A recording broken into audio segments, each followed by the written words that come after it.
Olá, tudo bom? Começamos então a nossa primeira semana do PET 2 do primeiro ano de Geografia. Então, os primeiros conteúdos desse segundo volume do PET, ele traz para a gente as mutações do mundo natural. E eu achei um pouco complicado para vocês esse conteúdo da primeira semana, né? A gente ainda não tinha visto isso em sala. E o texto do PET ele está confuso, ele não traz as diferenças entre alguns temas importantes aí, ele traz esses temas misturados. E eles não são a mesma coisa, né? Então eu achei importante na aula que a gente frisar que eles são conceitos diferentes, né? Bioma, domínio, morfoclimático, ecossistema, vegetação são conceitos diferentes, né? Eles muitas vezes são utilizados na biologia, na geografia, na ecologia, na botânica, para se referir às paisagens naturais.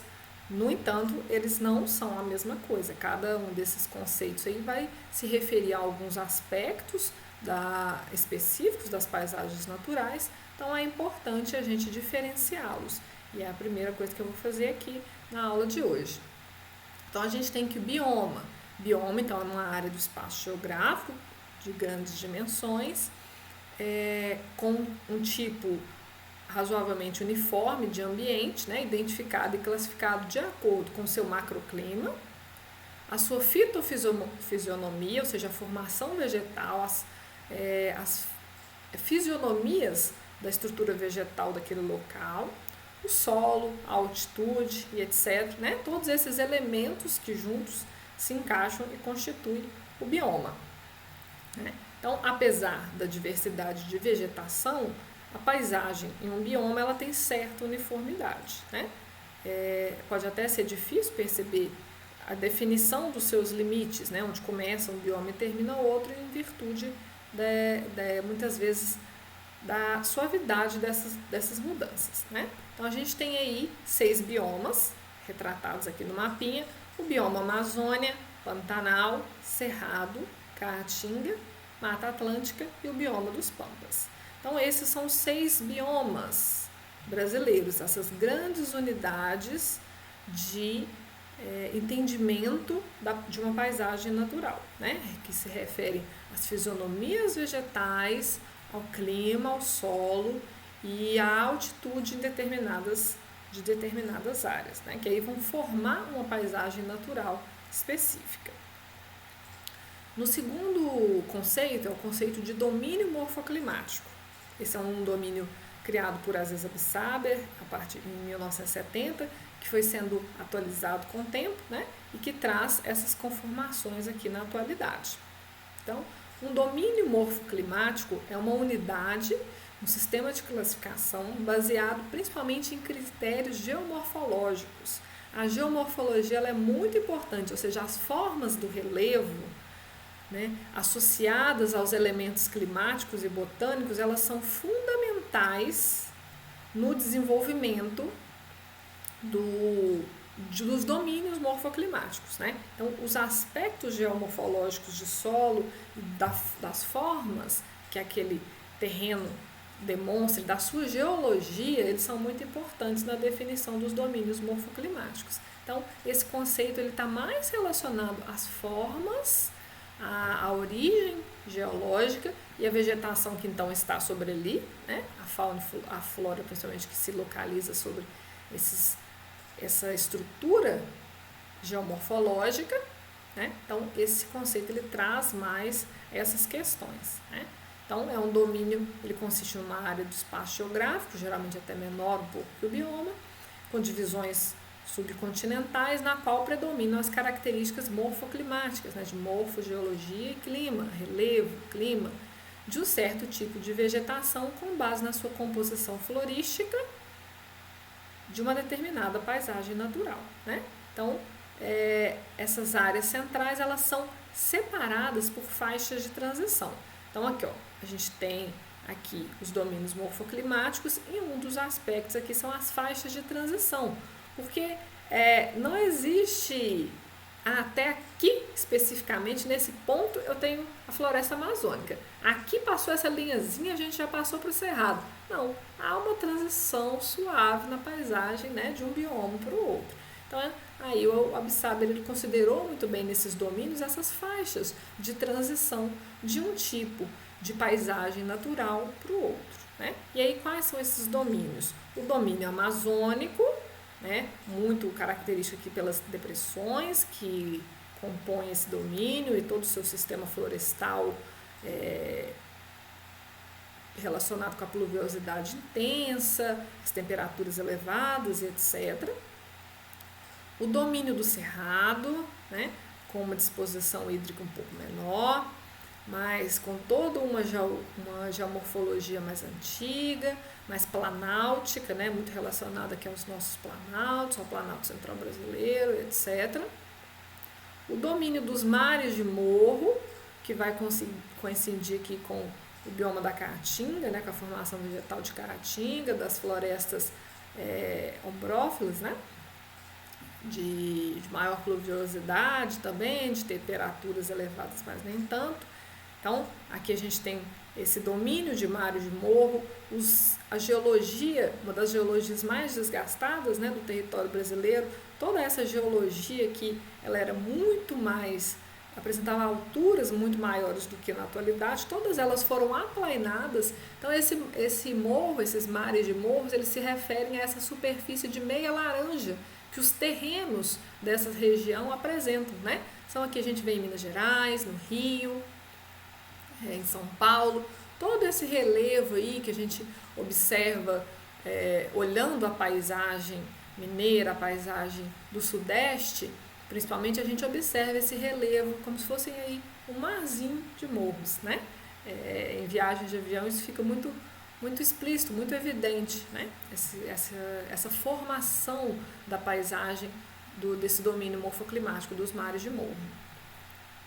Depois a gente tem aqui os nossos sistemas mais influenciados pela aridez, né?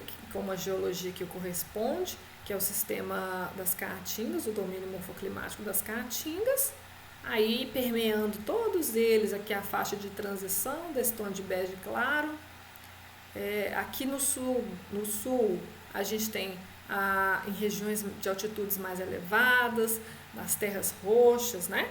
A gente tem o domínio das araucárias, já um outro domínio, e aqui no sulzinho do país, em contato com o Uruguai, Argentina, etc., a gente tem as pradarias, um sistema mais de campos, de um relevo mais aplainado e um sistema de vegetações mais rasteiras, etc. Né? Então, esses são os domínios morfoclimáticos apresentados e classificados pelo geógrafo Aziz Abissaber. No terceiro, aí, a gente tem vegetação. A vegetação ela se refere simplesmente à vida vegetal de determinadas áreas, desconsiderando as características de relevo, de solo e etc. Né? Embora uma vegetação ela seja condicionada pelo clima, pelo solo, pelo relevo, mas quando a gente traz o dado de vegetação, a gente só está trazendo o dado de que a cobertura vegetal em determinada área é esta. Né? Então, a gente tem aí como vegetação original do território brasileiro essa conformação, lembrando, né, que muito dela já foi perdida e está sendo perdida, tendo a Mata Atlântica, sendo a Mata Atlântica, né, uma das mais devastadas formas vegetais do território brasileiro, um dos biomas mais devastados aí do território brasileiro.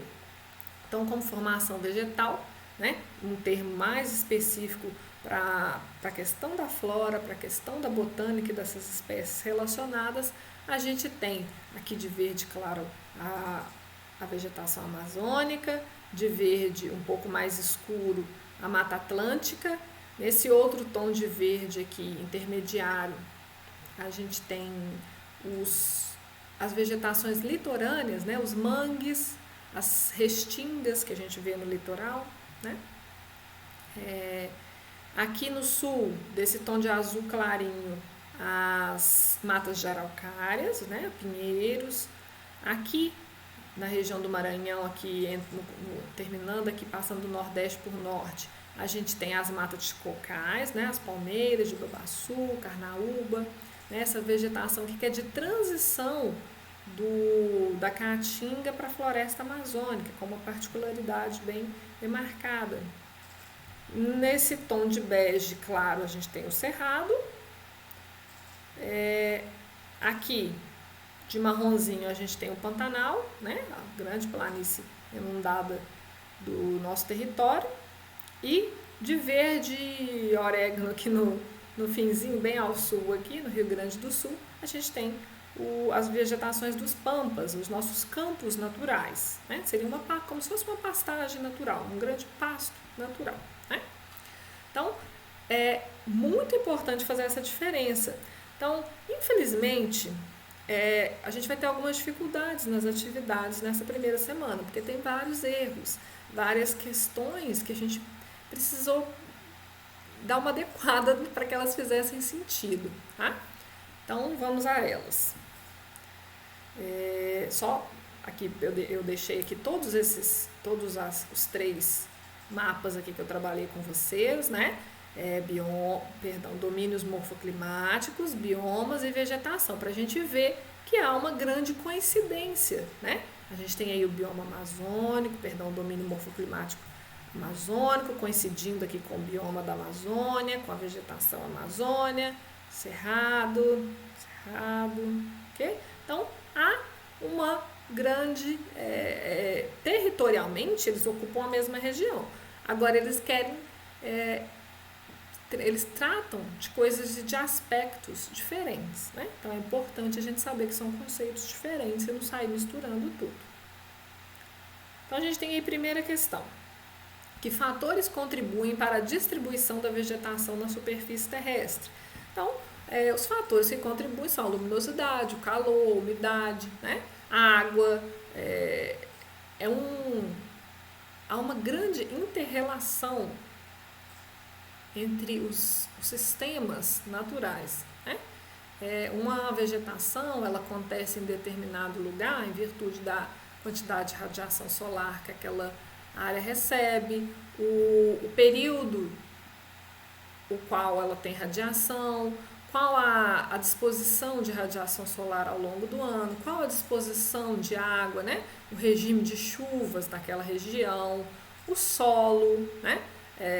Pode ser o lugar com a temperatura mais favorável, o regime de chuvas muito bacanas, mas se as características geológicas, né, geomorfológicas, uma geologia que vai gerar um solo que não seja fértil, não seja adequado, você nunca vai conseguir ter uma formação vegetal florestal, né? Então, há uma união de elementos naturais que vão fazer com que uma paisagem natural seja de uma forma ou de outra, né? Que vão determinar que um lugar seja de uma maneira, né? Então, as vegetações elas estão condicionadas pelo clima, pelo solo, pela geologia, pela pluviosidade, né? Pela disponibilidade de chuvas e assim por diante, né? A radiação solar, a zona climática que ela está, né? A zona térmica que ela está. Então, tudo isso vai influenciar para que a gente tenha diferentes distribuições vegetais ao longo do planeta Terra, né? Uma grande diversidade relacionada aí à posição latitudinal, longitudinal de cada uma dessas formações vegetais. Letra B. A biodiversidade brasileira é tão grande quanto o nosso território.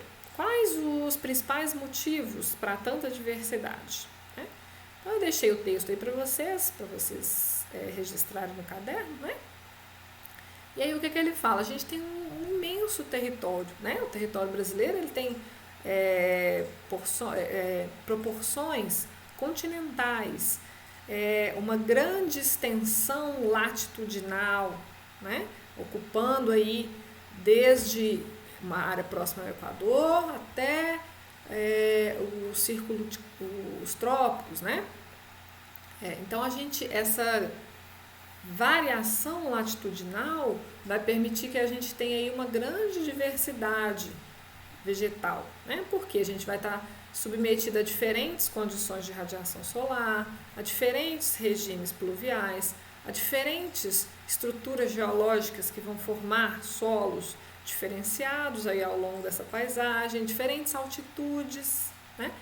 Diferentes temperaturas. Então, tudo isso vai fazer com que o nosso território apresente uma grande diversidade, uma grande quantidade de biomas, né? A gente tem aí países que eles são todos constituídos praticamente por uma formação vegetal, por um bioma, né? Enquanto no Brasil a gente tem aí uma grande diversidade de formações vegetais e biomas, ok?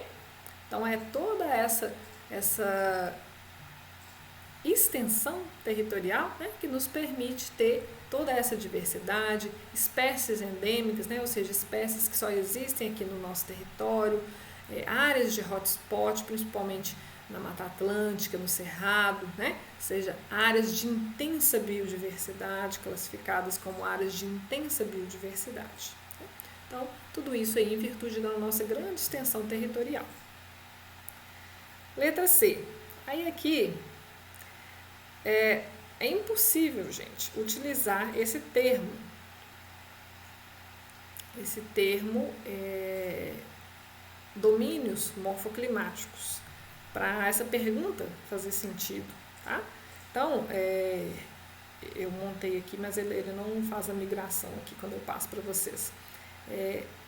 É impossível essa pergunta com o termo domínios morfoclimáticos. De todos os biomas, aí vocês vão corrigir, riscam aí e corrigem. De todos os domínios morfoclimáticos, não. De todos os biomas, qual possui a maior diversidade e por quê? Então, quando a gente está falando dessas espécies, muito melhor a gente falar de bioma, dessa biodiversidade, muito melhor a gente falar de biomas do que de domínios morfoclimáticos. A gente poderia até trazer, mas é menos comum, né? A gente tem aí dois aspectos para considerar nessa questão. Quando eu olho, vamos dizer, eu pego 100 km² da Mata Atlântica, 100 km² da Floresta Amazônica.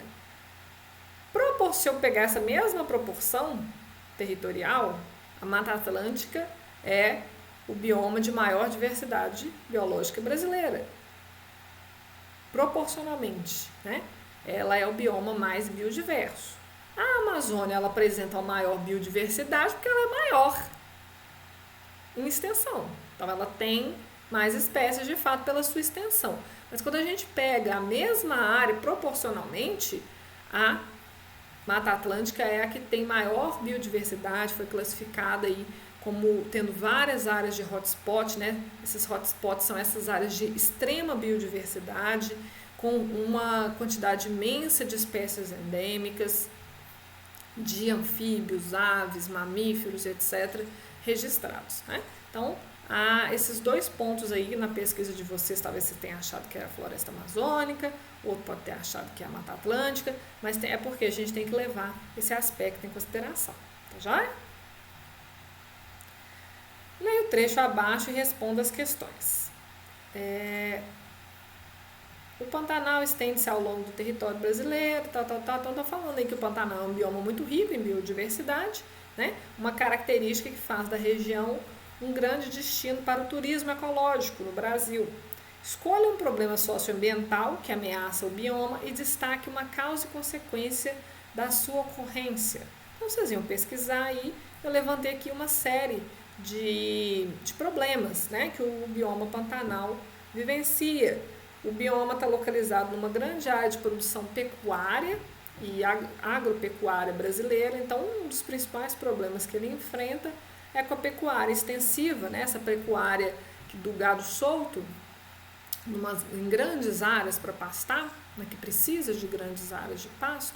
Então essa pecuária extensiva, ela está competindo com a fauna nativa, né? Muitas vezes os fazendeiros falam que tem onças atacando o gado e aí caçam as espécies nativas, né? As onças entre outros. Então, esse já é uma ameaça à biodiversidade dessas regiões, né? A pesca predatória de alguns animais, a caça, né, predatória de algumas espécies, né? Esses problemas que eu citei, né, que a pecuária enfrenta. garimpo de ouro e pedras preciosas, exploração mineral clandestina, sem licenciamento ambiental, pode poluir os cursos d'água, degradar florestas, né, desmatar florestas. Então, essa é uma outra complicação, gerar um grande processo de erosão, né? O Pantanal, ele tem também pacotes de solos grandes, semelhantes ao cerrado, que retirando-se a vegetação que o cobre, eles são muito suscetíveis, né? Áreas de inundação, uma área de inundação, você retira a cobertura vegetal e aí você deixa essa área mais suscetível à erosão, né? Então é um outro problema. Um turismo intenso, desordenado, predatório, que lindo, vamos visitar, bonito, né? A área maravilhosa, ou fazer pesca no Pantanal, mas aí polui, desmata-se, impacta agressivamente no bioma local, né? Gerando problemas na migração das aves, no ritmo, no sistema ecológico daquele local, né? A expansão das lavouras, má administração das lavouras, né? Com uso excessivo de agrotóxicos que vai poluir os lençóis freáticos, contaminar os rios, né? Provocar assoreamento, eutrofização dos cursos d'água, né? Poluição com excesso de fertilizantes, biopesticidas, e assim por diante, né? O plantio da cana-de-açúcar, né, que muitas vezes provoca danos ambientais, perigo também de contaminação dos rios pelo uso dos produtos de defensivos químicos e agrícolas que são utilizados, né? Então, esses aí são alguns dos problemas que o bioma enfrenta. Número 3. Estou pedindo para completar o quadro.